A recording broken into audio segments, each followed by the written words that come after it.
Welcome back to the channel, Strappers and Strapettes. Let's get this going because it's your boy Jake Span. And the Asian man. So, real talk, people and peepettes, we are here to bring the pain. My friend Big Boy Pants Golf, because your homeboy Daniel Rapaport just keeps on digging himself a grave. And it's a deep one. How deep is it? It's probably more deeper than he is tall, probably about 5'5". That dude, total little dweeby dork, smug all the time, coming out, throwing shade for no reason, and then proven to be wrong. If you guys don't know, we're going to be showing you this truth. He came out today because he was looking over the British Open qualifying, the Open Championship qualifying, and he looks over it and he goes, "Well, I'm mad because Eugenio Chikara, who left for LIV Golf last year and who was the #2 amateur in the world, hasn't tried to qualify for either the U.S. Open or the Open Championship. What a shame." Funny story, Eugenio Chikara fired back at him himself and said, "Hey, why didn't you just ask me if I had, health issues or something of that nature?" Which is a very valid question, and must have been the case if Eugenio was firing back like that. So obviously, the homeboy needs to get a reality check, so it's time for him to get pantsed. Because all you had to do was a little bit of due diligence, go straight to the source instead of acting like a sorority chick and relying on rumors and innuendos. You're a dork for doing that. So Eugenio had to get in there, drop some truth, and now we're going to drop more truth. Because ultimately, facts win out. Opinions are fun, but facts win out. And here's the fact, folks. Eugenio Chikara, he's pooping on the man.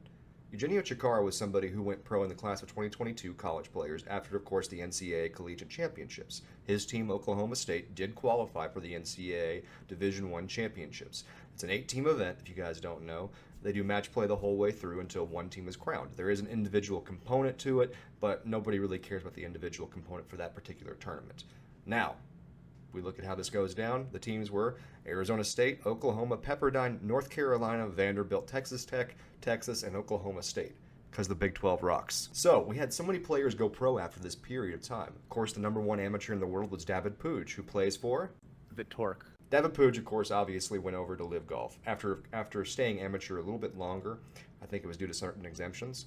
But then we had, of course, Eugenio Chikara, who goes out, wins a LIV tournament last year in Bangkok. And not only that, but he's been playing in these tournaments that the lowest paid player is getting like $140,000 for over, 15 tournaments now? It's $120,000 for last place, which Siwon Kim pockets 80% of the time. And you're absolutely right. That's where Siwon Kim lives, in that 120,000 realm. And it's 14 tournaments. The Asian man brings the math facts. I should not be fighting you on that one. No, but you get the point, though, is that every single time, Eugenio Chikara is getting a decent-sized paycheck for every single one of these events, even the ones that he doesn't win. And last season, the team bonuses actually went to the players. So when his team won in Bangkok alongside him, he ended up with an extra $750,000 in his pocket off that one event. On top of the $4 million he won by bringing a little bit of golf awesomeness to Bangkok. And so not only that, his team, the Fireball GC, did pretty well at the finals event. And the finals event bonus was also paid out to players. So Eugenio Chikara, starting this year off, before the LIV Golf season even started, had a valuation of roughly $7 million. He will never go hungry. He'll never have to say in Spanish, "Yo tengo hambre." He is not hungry. You're absolutely right. The homeboy been eating. And ultimately, we want to compare and contrast this real fast to showcase to you how wrong our boy Dan is trying to throw shade at the guy who's been most successful of the entire class of 2022 so far. A lot of time left. Let's do some comparisons. It's an apples to apples comparison, considering they're the same class. Remember, we got Eugenio. He's already got about $7 million in the bank. He's living la vida loca. That's some more Spanish for you. What about this guy? He is legacy in the fact that his grandfather won the Masters. You may know him as Pearson Cootie. Pearson Cootie is the more ready of the two Cootie brothers. The Cootie twins obviously both went pro the same time after being a part of the Texas team that won the national title in the 2022 year. And they did really well. But the problem is that during this graduating class, the PGA Tour had not enacted their automatic promotion thing for the top college player. So players like Cootie and others had to go and fight it out on the Corn Ferry, or fight it out in qualifying for the Corn Ferry, or go straight to the Mackenzie Tour, which is the PGA of Canada. Not a good situation for those tours. He's done pretty well, though. He's in a position to actually get promotion, possibly at the end of this season, if he finishes out strong in the Corn Ferry playoffs. He's already had a win on the Corn Ferry Tour, but you know what he got for that win, Pants? $180,000. So you're telling me he got 60 grand more than finishing in last place, the Siwon Kim place, on the Live Golf Tour? Yes, he got 60 grand more. And this is somebody who, talking to his dad, talking to the media, he and his brother both had standing offers on the table for Live Golf. One of these twin sets, remember you have in the DP World Tour, the Nicholas Hodgegard and his brother? Yeah. However you pronounce their name. There's way too many vowels going on in a row. I believe there's one of those umlauts in there somewhere. I don't know, but they also won back-to-back on the DP World Tour during the season at one point. So in terms of Live Golf, they need a set of these twins because scientists are both curious and horrified about twins. We need one of these sets of twins to get over there so we can continue our scientific study on them. And see if they have the ability to sense when another player's bogeying a hole. The point is, though, is that Pearson Cootie is somebody who is done very well so far for a player that's, been only pro for, 12 months. He's made about $400,000 total as a pro in prize money. But it's nowhere near the singular event in Bangkok for our boy Chikara. Pearson has a good 16 months, 18 months of successful play to probably get some of that sweet seat change. And there's also that obviously possibility where he doesn't pan out. And, we've seen it before so many times. A lot of these guys are stars at 22, 23. It doesn't pan out, and then you call them Hank Keeney. I was going to go more with Ty Tryon. Get ready for this. Chris Goddard. Okay, so Chris Goddard's an interesting story because this is a guy who's actually gotten the opportunity to play in some pro events on the PGA Tour. And most of these guys, they have an opportunity through an exemption or whatever. So last year, immediately after going pro, played in the U.S. Open, played in the Travelers, got like a sort of conditional tour status for a second because he ends up getting a tie for fourth at the John Deere Classic last year. Guess what he got for that? $300,000. That's insanely low, even though it is a pretty weak field at the John Deere Classic. It just goes to show you that these guys have to jump through all these hoops and still perform well, and still there's no guarantee. Why wouldn't you take guaranteed money where you can grow and foster your own talent? Well, and this guy is somebody that I'm really pissed off for, A, because he was an Oklahoma Sooner, and B, because he was somebody who, he was in the situation that Ludwig Aberg was in this season, where he would have gotten the automatic promotion into the PGA Tour. And Ludwig, just so you know, he gets status for the whole entire rest of this year and the whole entire next season. So it's a pretty good deal. It guarantees you roughly $500,000 now. So this is the person who got screwed out of last season the most. Don't forget, in the case of Ludwig, he just signed with Adidas. That's correct. He has a big-time clothing sponsor now. So Chris Goddard has been the victim of time, or timing, I guess, is the victim that he is. He's stuck playing on the Corn Ferry Tour right now because he has to secure enough. It's too risky for him to go and play sponsor events on the PGA right now because if he loses his Corn Ferry card trying to chase the PGA events, then it becomes a huge nightmare. So he's stuck playing the Corn Ferry right now. Were you impressed that the Asian man knew that Ludwig just signed with Adidas? I was very impressed. But no, Chris Goddard overall in his career, he's made about $800,000 between PGA Tour and Corn Ferry Tour. But that's, again, nothing compared to our boy, Eugenio. Here's another famous name. I don't know if there's any relation. Logan McAllister. No relation to Blaine McAllister? Not to my knowledge at the top of my head, but there's all kinds of these family trees that get a little wonky somewhere here or there. He's somebody who's another one of these Oklahoma players who's on that same team. He's had a runner-up finish on the Corn Ferry Tour this season, and he's had a couple PGA Tour starts. Never made a PGA Tour cut, though. And on the Corn Ferry Tour, he's in a position to where he could get promotion this season. He's in the playoff spot right now. But his best finish, a playoff tie for second, $90,000. That's brutal, especially considering, hey, these guys just graduated a few years ago. Last Exactly. year, actually, right? So And then they already got the next class breathing down their back because these guys are coming straight out of the NCAAs and winning on their tour, showing them up. exactly, we've already got this year 3 players from the university tour circuit that are already showing up on the PGA tour pretty well. Sam Bennett's got that conditional status because he finished high enough in the Masters and high enough in the other major events that he's played in, to where he's actually getting himself into a really good spot to where he can just stay on tour pretty much through sponsor exemptions and through just name clout at this point. You know what's crazy? I'm gonna throw this out there about your boy. He actually has a higher finish now, at least as of late, than Joaquin Neiman. That's true. Masters, right? I mean, think about it. You always think that these guys are growing their game, but as they're going up in age too, the guys behind them, they're superstars growing up, and they're as hungry and competitive as anyone. Exactly. And when he held himself together for 2 rounds with, the two baddest dudes in golf, John Rahm and Brooks Koepka on his back, just breathing down his neck the whole entire time, that showed a lot of character to me. And so, but anyway, so you had Ludwig Aberg, Sam Bennett, and then you have Gordon Sargent, who whatever he decides to do, he's in that awkward, like, still having to play amateur, not really having to play amateur. But he's also got all this clout too because he hits the ball 395 yards with his driver because he has like cruising speed of 220 on his ball speed. It's crazy. That's all I talk about with that guy. Gordon Sargent. He hits the ball far. So Logan McAllister is a kid that literally doesn't have a war chest, is struggling, or if he's not struggling yet, he's pretty close to struggling because all these kids when they turn pro, they're on the clock. They're on the clock of, I got to make something happen or I have to find a real job. And that's a tough place to be in for these guys.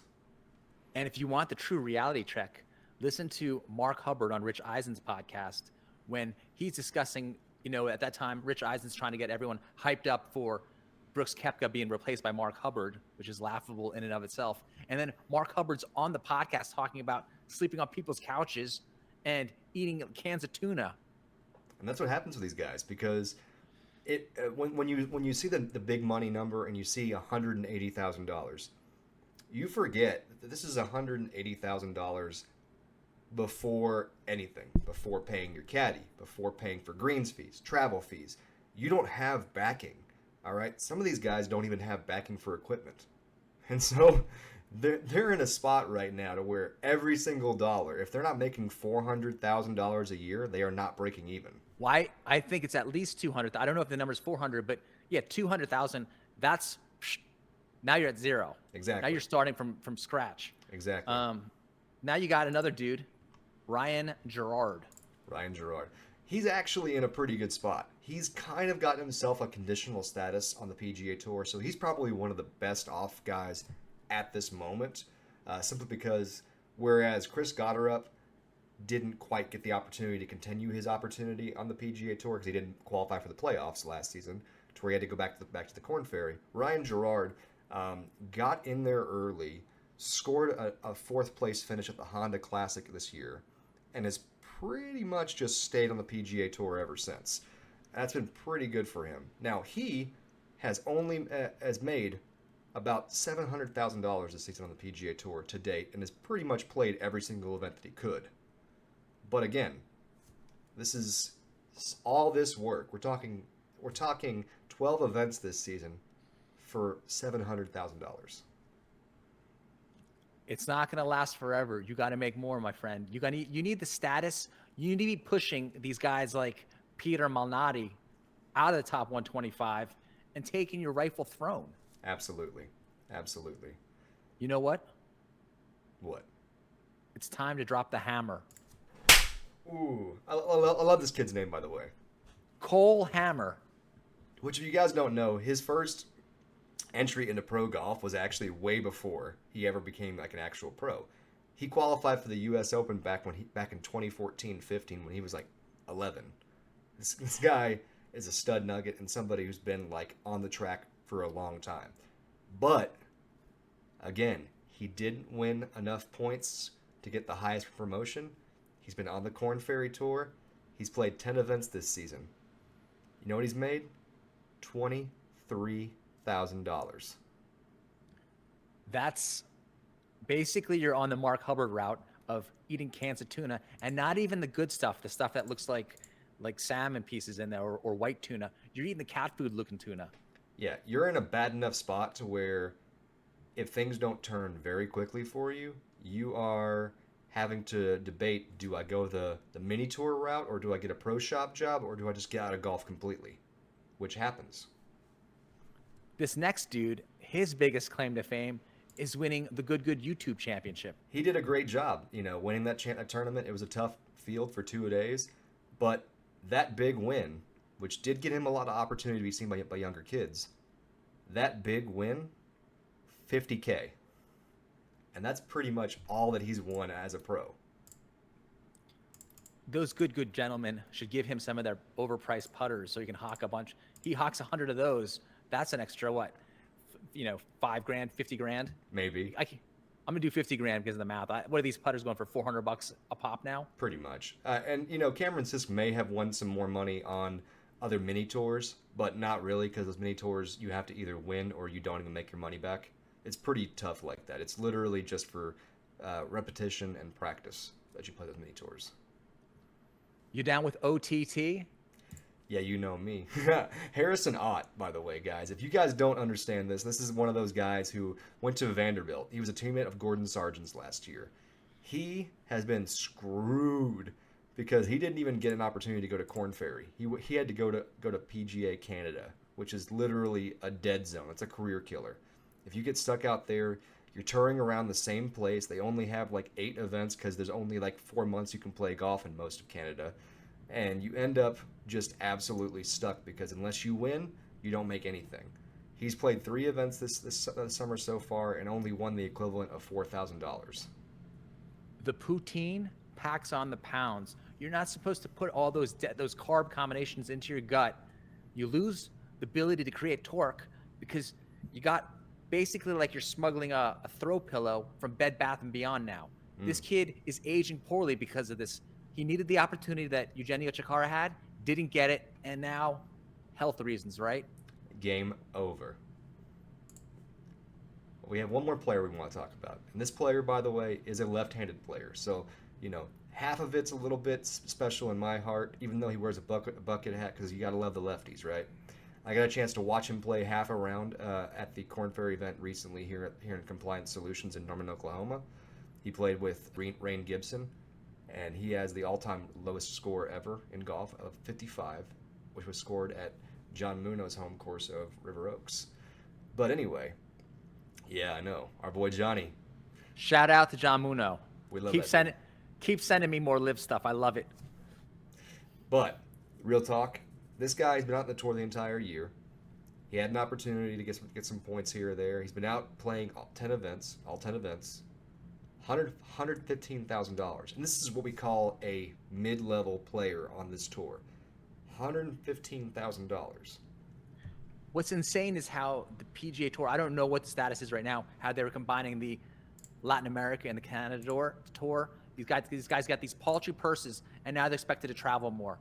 Exactly. It's crazy. They need people with common sense to be like, let me do the numbers for you. Oh, and sorry, Jay Monahan, you don't deserve $15 million a year for a nonprofit company. Well, and I wouldn't mind if they started doing things to collaborate travel. Like if they said, hey, we as the Korn Ferry Tour, or as the PGA Tour representing the Korn Ferry Tour, we're going to create a flight. Like if we're gonna get a Boeing 787, and we're gonna say all players and caddies get to fly to event every single week, and basically help eliminate that for all of our actual members. That'd be a huge cost saver, I think, for the players, and make those paltry prize monies last a little bit longer. I'm not saying for the PGA of Canada or for the PGA of Korn Ferry, for Latin American, but there are things that you can do to make this a better beneficial thing for the players. I am 100% against the plane idea because with the PGA Tour managing anything, you know that plane's going to end up in the Andes somewhere, and everyone's hungry, and we've seen that movie before. We don't want to see Ethan Hawke. We don't want to see Ethan Hawke eating someone's leg in the middle of the Andes again. That's what happens when the PGA Tour manages things. Cannibalism, folks. But the point is, guys, Eugenio's $7 million, and infinitely more press than any of these guys have. Because raise your hand if you actually knew any of these guys before this broadcast today. I only knew of Cameron Sisk because I have to keep up to date with what's going on in Good, just for news information purposes. Pretty much. And everyone else, they're all equal. They're all players that I would say are peers of equal talent to Eugenio Chikara. And that's not a knock to Eugenio Chikara. These guys are all players of what I would consider equal talent. And you're just trying to have every opportunity to inch your nose ahead. It's basically like the Kentucky Derby. That last little stretch could be the difference between big money, big sponsorship deals like Ludwig, or, hey, sir, would you like this foot joint a size 10.5? Yeah. And guys, the point is that you got to take the bag when the bag is offered. And Eugenio Chikara has the bag, and none of these guys have really much to stand on yet. Some are doing better than others, but the point is nothing is guaranteed in golf, and Dan Rapaport needs to watch his mouth. Once you get the bag, you can get more swag, which will get you more bag. As always, folks, make sure to like, comment, subscribe, and be sure to check out our boy, Big Boy Pants Golf, because he's the real deal, the hottest YouTube channel there is. Peace.